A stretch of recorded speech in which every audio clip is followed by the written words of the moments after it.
Tuesday, October 28, sa kabila ng malakas na ulan ay tinubog pa rin ang Mega Mall Cinema 10 ng mga excited na fans ni Tony Gonzaga at Bong Navarro para sa premiere night ng pelikulang My Only You. Full force din para suportahan ang baliktambalan ni Tony at Bong ang lahat ng kanilang kaibigan na kinilig, natawa at naiyak sa panibagong obrang ito ng box office director na si Direk Cathy Garcia Molina. Nakakikilig po silang dalawa. Sobrang tawa ng tawa, sobrang nakakilig. And wala na ako ng boses.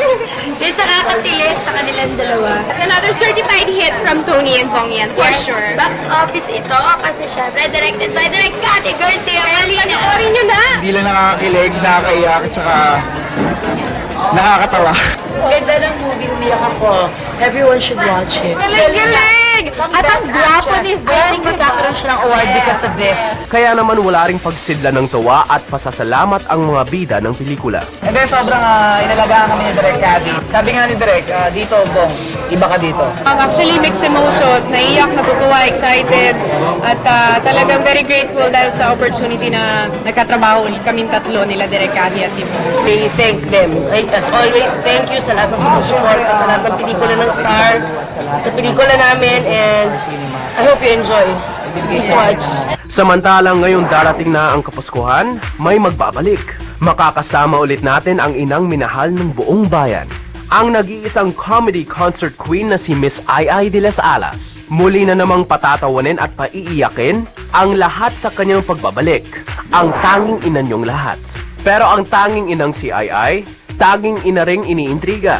Sa pictorial nila para sa sequel ng record-breaking hit na Tanging Ina, isa-isang hinarap ni Ai ang mga intrigang ibinabato sa kanya. Basta ang importante daw kay Ai, magiging masaya ang Pasko niya at ng kanyang pamilya. At syempre pa ang lahat ng pamilyang Pinoy.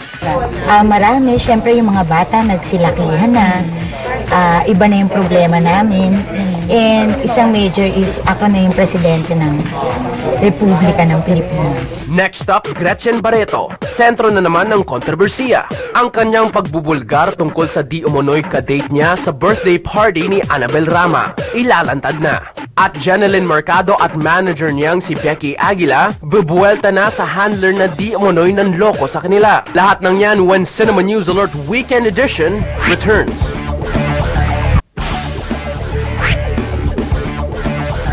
Gretchen Barreto, sentro na naman ng kontrobersiya. Ang kanyang mga panibagong pagbubulgar, ilalantad na sa fashion show para sa clothing brand na ine-endorse niya. Matapos ang matagal-tagal ding pananahimik ay muling humarap si Gretchen sa tao para magsalita about the recent intrigues hurled against her. Una na dito ang pagdating niya di umano nang may ka-date sa birthday party ni Annabel Rama last Saturday sa Manila Yacht Club. Nagpakita lang ako, talaga naman, kahit saan ako pumunta may masasabi talaga ang tao. Anong sinabi? Ano ba sinabi? Ang gulo ko. You came with somebody. Somebody? Yeah. Oh, sinong somebody? Pagkiting ko na. No, I arrived with a friend. Okay. Yeah, Anthony Torres and Ana Abiera. Okay. Yun. Yun ang naalala ko, ha?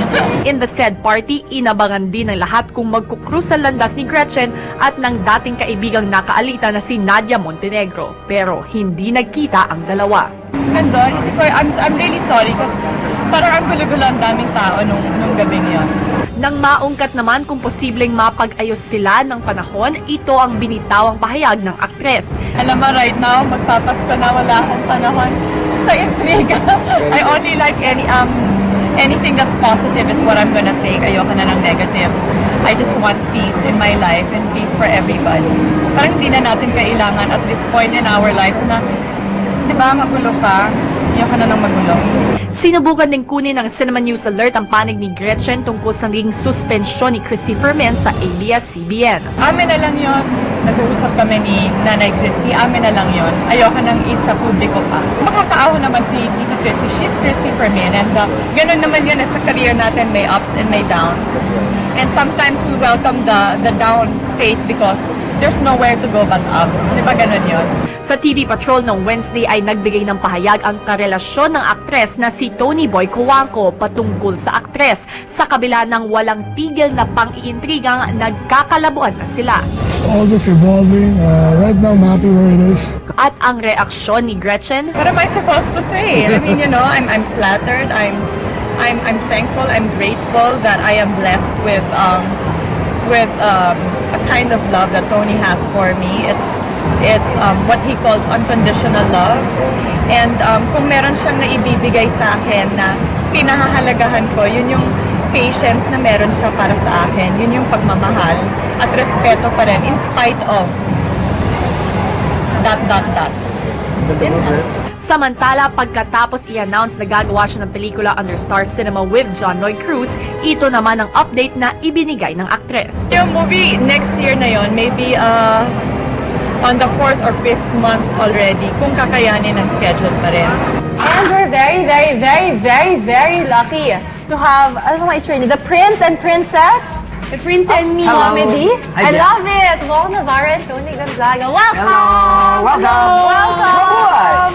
Hindi namin napagandaan yung guest. Hindi nga Oo, pasensya na. Pag-gising namin, ito na kami. Oo, nahiya nga ako. Kasi first time namin, baka naman sabihin yun, hindi kami ready. Oh, ito nga, galing siyang volleyball, ako basketball. Oh, ang cute. Pero, happy Halloween. Happy Halloween! Happy Halloween! Happy Halloween! Happy birthday, Mommy! Yeah, Mommy TV! Happy birthday. November Happy 1. Pero this is it na. Congratulations siyempre sa movie. Of course, full force kami doon support. Sobrang nakakatuwa. Salamat, nagpapasalamat tayo kay Bianca. Oh, thank you kay Bianca, kay Marian. Sa premiere night.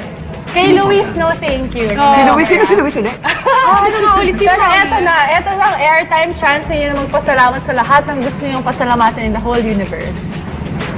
Nauna na ako, Bong. Ako talaga, nung premiere night na luluha-luha ako kasi alam ni Bong yun, emotional ako dahil kinakabahan po talaga kami sa pelikulang ito. And for you to give us that kind of opening day na ipinakita niyo pong pagmamahal at suporta sa amin, nakaka-overwhelm po. At sana sa lahat ng hindi pa nakakapanood, sana ma-experience niyo rin yung pelikula dahil napakaganda po. Maraming salamat po sa lahat ng nagmahal at tumangkilik sa amin, nila Direk Cathy and Bong. Ako naman nagpapasalamat ako ng premiere night pa lang. May mga sumuporta sa amin, mga kaibigan, mga kamag-anak, mga taga-suporta na tumangkilik po doon sa Mega Mall. Maraming salamat. Narinig namin nung interview, red carpet pa lang, sino mo nag-cameo sa movie, Sam, Zanjo, John Lloyd. Pero sabi ni Direk Cathy, ikaw na daw ang bagong leading man ng buhay niya. Sinabi niya yun, di ba? So what do you have to say naman about Alam mo, sobrang tuwan-tuwa ako talaga kay Direk Cathy. Mahal na mahal ko talaga si Direk Cathy. Kasi dito, pinaramdam niya sa movie na, Vong, please, isipin mo, gwapo ka. Gwapo ka talaga, Bianx, ay yung joke lang. Hindi kasi parang hirap kasi nga nasabihin na mati ni Idol ka dahil alam ko naman hindi ako mati ni Idol. Pero pinaramdam niya sa akin, every time na magkikita kami sa shooting, Gwapo siya. mo, ang gwapo mo. Siyempre nakakadagdag yun eh. Nakakadagdag. Kahit alam natin na Iba mag-boost ng confidence. iba yung ginagawa ni Direk Cathy pagdating sa trabaho.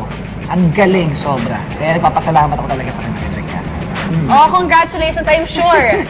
Blockbuster hit na naman yan. Kaya once again, please invite everyone. Mga kapamilya, it's still showing po My Only You sa 100 theaters nationwide. Muli po sa lahat po ng nakapanood na sa pelikula, maraming salamat sa time, sa pera na inaksayin nyo talaga. We really appreciate that. We can only assure you